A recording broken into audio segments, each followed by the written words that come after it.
श्री स्वामी समर्थ। हनुमंत सेठ आता म्हातारे झाले होते, म्हणून त्यांनी आपल्या 2 मुलांमध्ये आपल्या संपत्तीची वाटणी सुरू केली होती. परंतु संपत्तीच्या वरनं वाद वाढत होता. एके दिवशी जेव्हा दोन्ही भाऊ एकमेकांना मारायला धावले, तेव्हा हनुमंत सेठ जोरात हसले. वडिलांना हसताना पाहून दोन्ही भाऊ भांडण विसरले आणि वडिलांना हसण्याचे कारण विचारू लागले.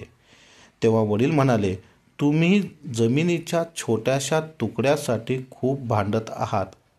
ते सोडा, माझ्यासोबत चला, मी तुम्हाला एक अनमोल खजिना दाखवतो. वडील व त्याचे 2 मुलं त्यांच्यासोबत गेले.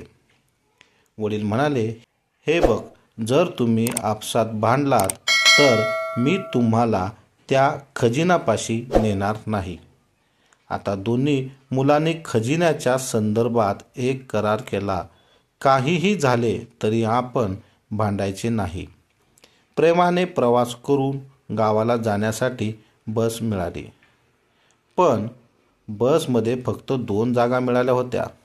आता थोडा वेळ वडिलांसोबत मोठा भाऊ बसला आणि थोडा वेळ लहान भाऊ. असे जवळपास 12 तासाचा प्रवास करून मग ते गावाला पोचले. हनुमंत सेठ आपल्या दोन्ही मुलांना घेऊन एका मोठ्या वाड्यात गेले. वाडा एकदम सुनसान होता. वाड्यात खूप ठिकाणी घरटे बनली होती. तेव्हा वडील तिथे बसून रडू लागले. मुलांनी विचारले, काय झालं बाबा, का रडतात? तेव्हा रडत रडत म्हातारे वडील म्हणाले, हे घर जरा नीट बघा. इथे घालवलेले बालपण आठवा. तुम्हाला आठवत असेल, या हवेलीसाठी मी माझ्या मोठ्या भावाशी खूप भांडलो होतो. हा वाडा मला मिळाला, पण तो भाऊ मी कायमचा गमावला. कारण तो दूरच्या देशात जाऊन स्थायिक झाला आहे. आणि नंतर काय झालं, एके दिवशी मला हा वाडा सोडावा लागला. बरं, तुम्ही मला सांगा, आपण ज्या बसमधून आलो होतो त्या बसमध्ये आपल्याला जागा मिळाली का? आणि जरी मिळाली, ती जागा कायमची आपल्यासोबत राहिली का? म्हणजे त्या जागेवर आपल्याशिवाय कोणीही बसू शकणार नाही, असं होईल का? दोन्ही मुले एकदम म्हणाले, असे कसे होऊ शकते? बसचा प्रवास चालू राहतो आणि त्या सीटाचे प्रवासी बदलत राहतात. पूर्वी आपण बसलो होतो, आता दुसरा कोणी बसणार आणि कुणास ठाऊक उद्या तिसरा कोणी तर बसणार. त्या आसनाचा काय अर्थ? ते काही काळापुरतंच आपलं होतं. वडील आधी हसले आणि मग डोळ्यात पाणी आणून म्हणाले, हे बघा, मी तुम्हाला हेच समजावून सांगतोय. जो काळ तुमचा आहे, तुमच्या आधी ते दुसऱ्याच्या मालकीचं होतं. काही काळ तुमच्या मालकीचं असेल आणि नंतर कुणातरी तिसऱ्या मालकाचं बनेल. त्यासाठी आयुष्यभराचा वाद कशाला? फक्त एकच गोष्ट लक्षात ठेवा, या अल्पकाळासाठी तुमच्या अनमोल नात्याला त्याग करू नका. तुम्हाला पैशाचा मोह असेल तर या वाड्याची अवस्था बघा. चांगल्या वाड्यात कबुतरे एक दिवस घरटे बनवतात.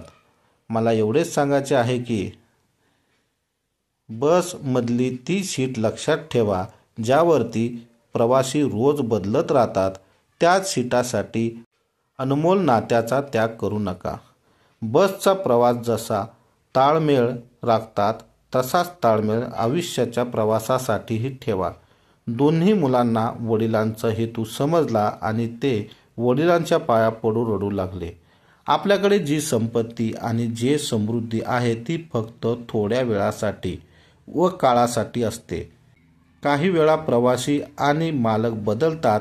नाती ही खूप मौल्यवान असतात. किरकोळ ऐश्वर्य आणि संपत्तीसाठी युगायुगाचे मौल्यवान नाते गमावू नका. नेहमी आनंदी राहा.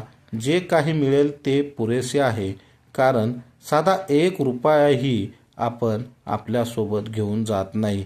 जे काही आज आपलं आहे ते उद्या पुन्हा अजून कुणाचं असेल. उगाच गर्व करू नका. सगळं निर्मात्याच्या हाती आहे. आपण तर फक्त कठपुतळ्याच्या बाहुल्या आहोत. श्री स्वामी समर्थ. मित्रांनो, हा व्हिडिओ तुम्हाला आवडला असेल तर नक्की शेअर करा आणि चॅनलवर नवीन असाल तर सबस्क्राईब करायचं विसरू नका. पुन्हा भेटू अशाच एका व्हिडिओमध्ये. धन्यवाद.